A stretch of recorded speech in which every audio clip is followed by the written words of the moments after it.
And welcome to our presentation on human trafficking and the vulnerabilities of youth. Our presenter today is from PATH, People Against Trafficking Humans. Her name is Julie Palmer, and we are delighted to have her with us today. She can talk a little bit about her background if she wishes.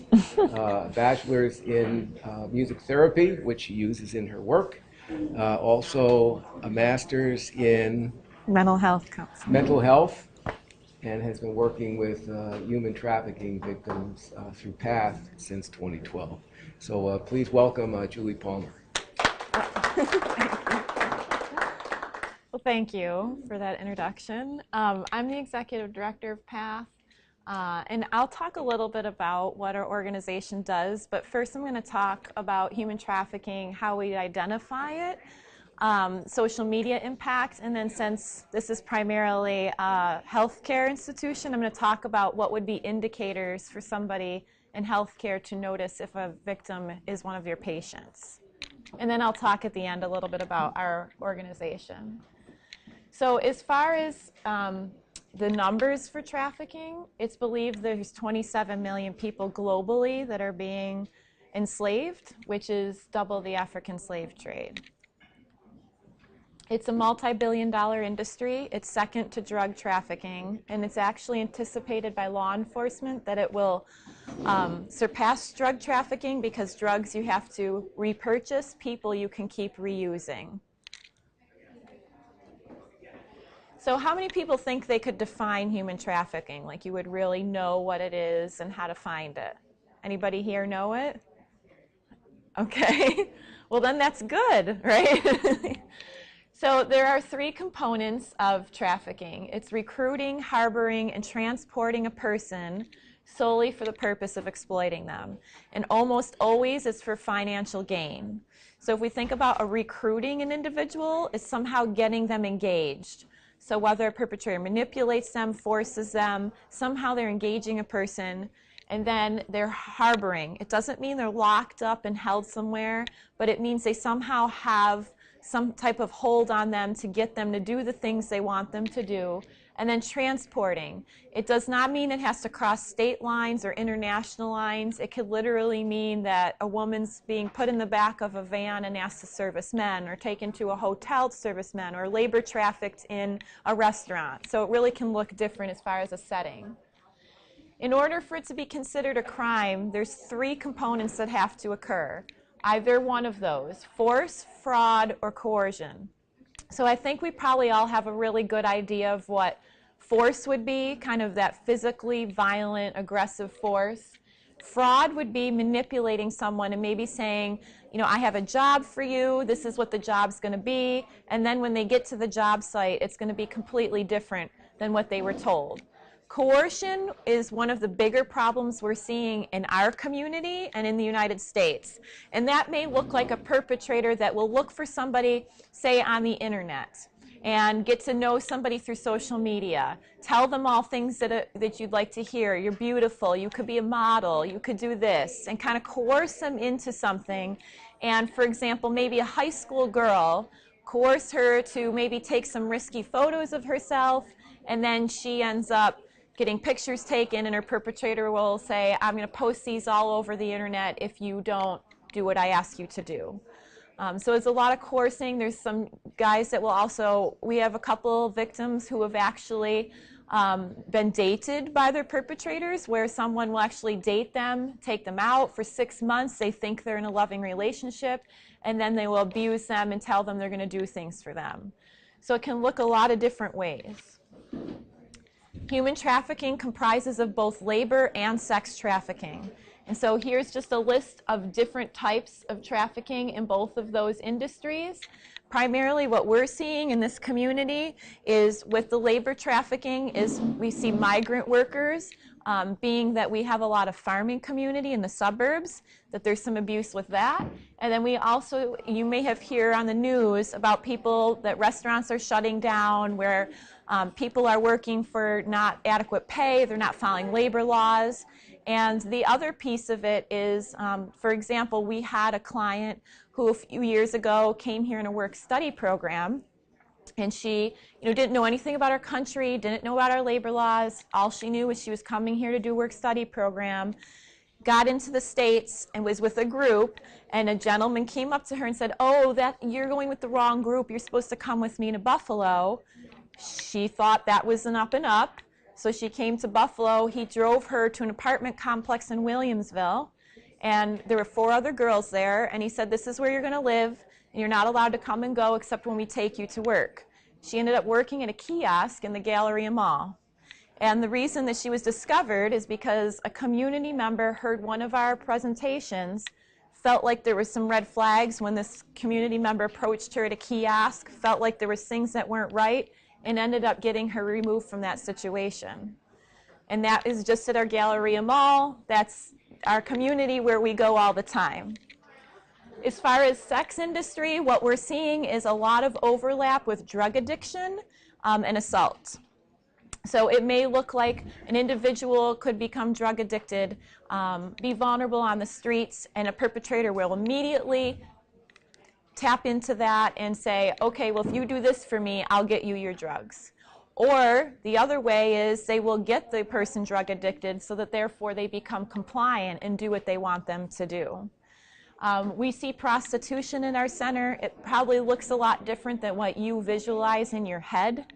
But a lot of it is women feeling like they don't have any other options. They don't feel like there's any other way for them to make a successful living. They've been manipulated by who they consider to be their boyfriends. They're very loyal to these individuals. They really do believe that these people are truly taking care of them because they'll provide them a place to live. They may provide their food and clothing. So it's a very difficult relationship to help them sever. We also have a large refugee population coming through that have experienced an overwhelming amount of assault and torture. So we've been working with them and helping them acclimate, not only coming into our country, but then also dealing with all the trauma they've experienced. Uh-oh, there we go. So our country is known as a destination nation, which means that foreign networks are bringing people into our country solely for the purpose of labor and sex trafficking. So part of being an industrialized nation is very good, but then there's always those drawbacks where people use that to their advantage because they know they're going to get a lot of revenue bringing people here. When we think about youth, obviously our most vulnerable are going to be runaways, homeless youth. Kids in foster care are very high risk. Kids that come, I will tell you that at least 75% of our clients were victims of abuse as children. So there's such a correlation between what they experienced and what assault and trauma they had as a child and what that's going to turn into and how they view their future and their adulthood. The average age of estimated youth getting involved in the sex trade is about 15 in our country. Again, these are all estimates, and it's only based on people that have been rescued, not in what they know is going on. I like to just talk a little bit about social media because that really is a huge factor. When Bill Hochul was our U.S. District Attorney a few years ago, he gave a presentation to our group, and he talked about every perpetrator they convicted that year had used social media to lure their victims. So it's a lot of ways. It may be getting victims to do pornography for them. It may be them friending them on Facebook, following them on Instagram. There's a lot of apps out there where there can be communication and there's no record of that communication. So there's just a lot of ways where perpetrators will find vulnerable people. If you post a lot of information about yourself on a social media outlet, they will follow that. They will pay attention to that. They'll comment on something and try to make you feel better about yourself and believe they care about you. So these are just a list of a variety of different apps and things to be very aware of. They're the top 10 misused apps that can be used by perpetrators. Dating and escort sites are also places where people are looking to assault victims. And then Facebook is obviously, Twitter, be careful who you like and follow or who is friends with you, right? I mean, that's, you really need to know people and who they are. Yeah. And I tell this to young people all the time. If you don't know the person, then don't friend or follow them. The other danger, too, is that people can put a different facade on social media than who they are. So a 40-year-old man can present like a 15-year-old girl on Facebook. All he has to do is find a picture, create a profile, and you think that's who you're talking to. So there's just a lot of that going on.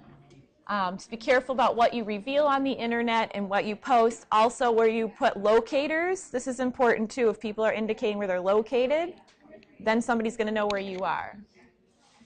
These are red flags to be looking for, things to pay attention to when you're in situations and you may encounter somebody as being victimized. Obviously, we always question when we see assault and bruising, violence on someone. Of course, that should raise a red flag. Somebody changing in their moods, becoming very withdrawn, fearful, depressed, not speaking on their own behalf. That is the hugest indicator we have. We will have clients who their boyfriends will come with them and not allow them to speak on their behalf. We will have times when they have to stay on the phone with their so-called boyfriend the whole time they're in our agency. These are things where you know they're being very controlled. If they have no ID, that's a big one too, because it's very easy then to control someone if they have nothing identifying who they are. It's actually very difficult for an American-born woman to get, or a man, to get their ID identification again once it's taken because of the process we have to go through to get it back. You usually need 2 forms of ID to get another form of ID. So you need a social security number, you need your birth certificate. Well, if somebody takes that, it's very difficult now to trace where you are, where you've come from. So those are ways that perpetrators can manipulate people, especially foreigners. If you take away their passports and their documents saying they're legally allowed to be here, that's a huge control they have over them. Lack of freedom to engage socially. If you notice somebody describes like they're only allowed to go to work, or you notice they don't have a lot of hobbies or interests, or they don't do anything outside of their work, that's a pretty big sign. Changes in academia, how somebody's behaving and all of a sudden you see a big change. And then living at the place of employment. Unless it's a certain job where it makes sense they should be residing there, typically you should not see people residing at their places of employment. A few years ago, the FBI arrested an entire sting in Niagara County where there was multiple massage and nail salon parlors that had Asian women there living on hard floors in the back room. That would not be a normal sign. So in the end, the woman was arrested and the women were released that were being victimized. There is a National Human Trafficking Resource Hotline number. They also now have a text number. So if you go on Polaris website, there's a text. Someone can text if they have a concern. You can call it. I've actually had people call it after they hear our presentation. They will answer any questions that you have. If there is a concern you have and you call and say, I'm from this area, they will call the local law enforcement agencies that will address that they have partnerships with. You can always call our agency if you're suspicious or concerned about someone as well. We also have a relationship with law enforcement and can make those contacts as well. Whoops, I think I went too far. So when you're in the medical profession, there's basic needs that everybody has to have, right? No matter who you are, whether you're assaulted or you're in a healthy situation. So when we're thinking about a survivor, though, and we're thinking about maybe somebody comes to you and you're identifying pretty quickly, this person doesn't have a place to live, and you think that they've been kind of going from place to place being assaulted. Then one thing we need to think about is where are you going to put them that kind of gives them protection from whoever's been perpetrating them. So that would be the first piece, is knowing your local shelters, your women's shelters, safe places that people can go. Obviously, you want them to end up somewhere that's clean, that's a healthy environment, they have some privacy, and we always want to work really hard to keep mothers with their children. We have a lot of clients that have children, a lot of single mothers, whether that children came out of those assault relationships or whatever, the reality is now they're moms. And so we try really hard to keep them together unless there's some concern of neglect with the children. I'm not good at this. Survivors also have nutritional needs, and we actually see these things all the time in our center. We actually have a cooking nutrition class because there's one of two things we see. Either they're not eating well at all and they're malnourished, or they're overeating or eating very unhealthy. And so there could be various diseases people get if they're eating unhealthy. There could be blood pressure issues. There could be insulin issues. Lots of different, you all would know, health issues. So we often want to tap into that. So if you're seeing somebody as a patient and you see these nutrition issues, and especially are thinking they're a victim, then it's good to help them become more aware of that. We have a lot of victims who will basically eat whatever they can because it's their survival. They often will go get the $1 Big Mac or just eat very unhealthy things. And so it's just a whole mindset to really help them learn how to eat healthy and do it in a cost-effective way. Obviously, people need clothes. We do also get clients sometimes that don't have clothing other than what they're wearing when they come to visit us. That's a huge thing. Our center, which I'll talk about later, we actually have a huge walk-in closet for all our clients to come in, where there's lots of clothing donations and items and hygiene products that they can choose from every time they come if they need it. So we've identified that as a huge need. So we have actually a volunteer that organizes and coordinates the whole thing. So if you ever have clothing donations or hygiene donations, think about us. The clients really value that, and it's often difficult to have somebody come and say they don't have any clothes, but what they're coming in with, or a backpack, and that's what they have. So medical care obviously is going to be a big factor if we find somebody that's victimized. Obviously that's going to be super important. And so medical care providers understanding what the general needs would be for those individuals is really helpful.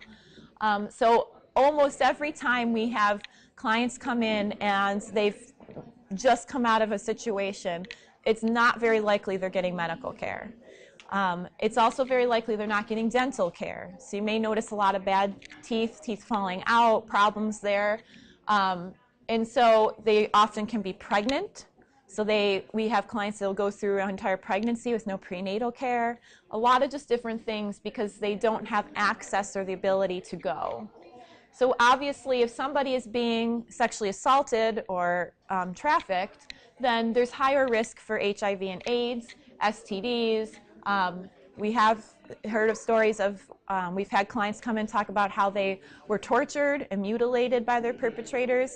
So then there's those issues they have to remedy as well. Often there's long-term medical needs that they'll have. I mean, sometimes it may be as extreme as needing hospice because they're so sick with a disease. We don't see that too often, but there's all these components of somebody's health and well-being, which I'm sure you would know that in your field, that you'd want to have addressed. Obviously, there's going to be emotional, psychosocial issues, so sending them to providers that can help with that. The physiological, which you guys and medical providers can help. Spiritual, we will say across the board, almost every client we engage in general somehow wants to tap into their faith because that brings them hope and it helps them in their restoration process. So we help clients with that, help them identify that. There's a lot of grief that goes on. They need dental care. They may need pain management care. Just a lot of different things they'll need. If you suspect that you have a victim, we always suggest have another person in the room with you while you're seeing them as a patient. A lot of times victims will tell you something and then they'll retract what they said. That happens frequently because they get scared, they're afraid the perpetrator's going to get mad, they've been manipulated, so they've therefore learned how to manipulate. So trying to weed through what's truth, it's helpful just to have that other person in the room. Obviously taking care of whatever the physical needs are. Obviously there's going to be issues like UTIs, infections, things like that if they're being sexually assaulted, pregnancy. The other issue we'll see is clients trying to self-abort. That's a big issue, so having them understand the risks and what they're doing and their choices and what's out there for them is really important. And then clients come in drug addicted, so dealing with that and sending them to the proper locations to deal with recovery. So now I'm just going to talk a little bit about our organization and what we do. We are faith-based. We were founded through a church actually in 2010, and a pastor there just felt really compelled to address this issue more in the community. And then in 2012, I had heard her speak and just really felt led to get involved, and she really didn't feel like she could do a lot with it as far as moving it forward and actually doing some work in the community. So that's when I took over that year, and we kind of moved our mission forward from just raising awareness, which is what she was doing at that time, to also figuring out how we can get people involved and have aftercare services. So we still really engage the community and do awareness nights. We speak at different locations. When people ask us, we still think it's super important because education is prevention. Just like that story I told you about with the girl at the Galleria Mall, that community member was educated, which therefore prevented that person from being further victimized. So that's super important, and we still do that in the community. And then we have people get involved. We always have people that say, I really want to do something, get involved. So we have lots of opportunities for people to volunteer and engage. And then we have two aftercare items. We have a survivor support fund, and that is application process for victims that may need some more financial assistance in their recovery. So we often get people asks and requests for first month's rent. Maybe they've done some rehabilitation, they're trying to get a job, but they need a place to stay, and they really want to get their feet off the ground, so we'll help with that. Transportation is a huge barrier for a lot of victims, so we help assist with bus passes. We've had victims come in where a perpetrator has branded their name on a client's body with a tattoo, so we've helped cover that up and take care of that. So a lot of different things we use that Survivor Support Fund for, and a victim can apply, and then there's a committee that determines the funding. The last component of what we do is our enrichment center. That's located at 1083 Delaware Avenue downtown. And we work with women and children that are vulnerable, traumatized, or exploited. So it doesn't mean every single person that comes in our door is exactly identified as a trafficking victim, but it means that agencies and providers have seen them as very high-risk trauma victims that could use some really further aftercare and long-term support. So then they'll come to our agency. So we have a pretty big mix of clientele from sex trafficking, prostituted victims, drug addicted, domestic violence victims, refugees that have suffered assault. So it's a pretty widespread of victimization. And really what we hope to do is provide therapeutic support services to help people in their recovery. So there's a lot of different things that we do, create kind of a safe place environment for them to feel safe. We have a lot of volunteers that will come in and just do daily stuff with them to help invest in them and help them with daily skills. And then we have social workers that do individual counseling and support groups. We do offer creative arts therapy because in my past career I have seen how significant those music, art, and dance therapy are in people's recovery from trauma. So we do provide those at our center as well. We do life skills, job skills training where we're trying to get, we have some actual business partners that we're starting to work with to try to find employment opportunities for our clients and work at that. And then we also do have spiritual care that we offer if clients would like it because there's often something they're asking for. Everything at our center is a choice. People come in, they can choose what they want to do. If they want individual counseling, that is something they have to make by appointment, but otherwise they can just show up as a drop-in clinic. Things that you could do to get involved is, one, just now be educated, pay attention to the signs, be more aware, open opportunities for people to speak. Again, pay attention at social media, report if you see any red flags or things that concern you. And then I want to invite you, tomorrow actually we're having an open house at our enrichment center. We actually moved to, the Delaware is our new location. We were at a different location on Main Street. So we're just having an open house for the community. So if you want to swing by on your way home tomorrow, we'd love to see you. It's 3 to 6 tomorrow. And I have little cards with our address on it, so you can grab that. But if you want to come by, we would love to have you just see what we do more, talk to more of our staff, get a better understanding. And then we have different churches and agencies throughout the community that will host awareness nights for us. Akron Free Methodist Church, a member there asked us if we would present there. So February 15th, we're going to have an awareness night there. So if you know of more people in the community or student body that you think would benefit from that, I encourage you to invite them. And I also have posters with that information as well. We have a website. We're on Facebook and Twitter, so we're good things to follow and like. So that's all I have. I'm welcome. I'm happy to answer any questions that you have. But thank you for having me here today. Thank you. Yes. Are you associated with any religious denomination? We are not. No, it was founded through a Wesleyan church, but we're our own 501c3 not-for-profit. So we have a lot of different churches that support and work with us. We work with a lot of the Catholic churches. We have a lot of sisters that actually volunteer with us. We work with Jewish Family Services. We have a lot of Wesleyan church support. So it's kind of just a mixture of churches in the community. Catholic charities or Lutheran charities or the Jewish components contribute? Well, not financially, but we're partnering with them, working together and helping our clients. Yeah. And the Catholic Church actually does, I'll take that back. The Catholic Church has contributed financially. Yeah. I'm trying to my CPA takes care of all that. In regards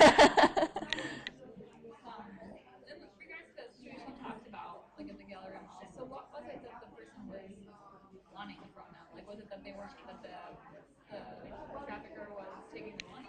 Or Right, so what she was asking, yeah, I don't know if you guys can hear, she was asking what the victimization was of the girl at Galleria.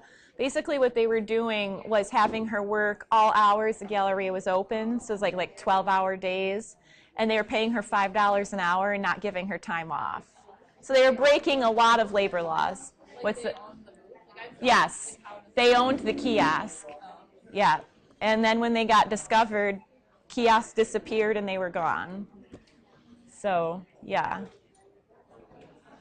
Yes. Clients get to you. I mean, they talk about coercion and harboring, some of their feelings here. Right. Yeah, there's several ways. One, we do street outreach, so we'll go out in the streets of cities of Buffalo, and we do hand out like food or hygiene items and have our card and just kind of let the community know we're there. And then the other two other ways is a lot of agency partners that we have in the community that send referrals to us, and then client word of mouth, which that's explosive. If a client likes what you do, then they tell everybody. And the reality is, if they're a victim, they're in other agency supports and places where other people are being victimized. So unfortunately, a lot of their network happens to be other victims. So they'll often tell those people, and so it's a lot of that, kind of those three things. I have a question. Yes. What about in a hospital situation where you think a patient may be victimized? Are there any legal issues with handing a brochure to a patient, or do you have to go through the chain of command in the hospital? No, we have doctors giving it out. I mean, I don't know. They just take it and hand it out. We've had a couple doctor referrals, actually. So I don't know their policy. I mean, I would just say follow whatever policy your institution you're part of. I was thinking with students who may have a patient. Right. We've had no pushback, but I don't want to say it couldn't happen. So And do you have a residential? we don't, but it is in our 5 to 10 year plan, because the two biggest things that our clients have indicated as being the biggest issues for them is housing and employment. So the employment we're actually working on, and that's probably going to happen an internship program. We're partnering with a local business downtown that wants to put together an internship program for our clients, which would lead them to a full-time job. So that we're kind of working on, and that'll be in place this year.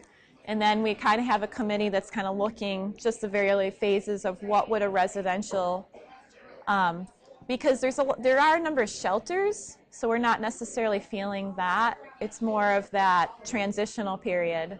Once you get that, yes. So like once somebody's immediate in the emergency shelter piece, and then they start to get some treatment, they kind of don't want to stay in a shelter anymore, but they're not ready to have their own apartment. So we're kind of looking at that in between. Like, what could we do to help with that? So, but it's still in the very early. Yeah, our centers drop in so people can come. You know, a lot of times an agency will bring a client or they'll call us and tell us somebody's coming, but they don't have to.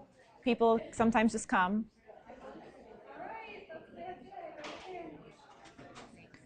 Well, if you have any questions, I'll be here for a few minutes. And then if you want to grab the open house card and our posters and our literature, feel free. Thank you.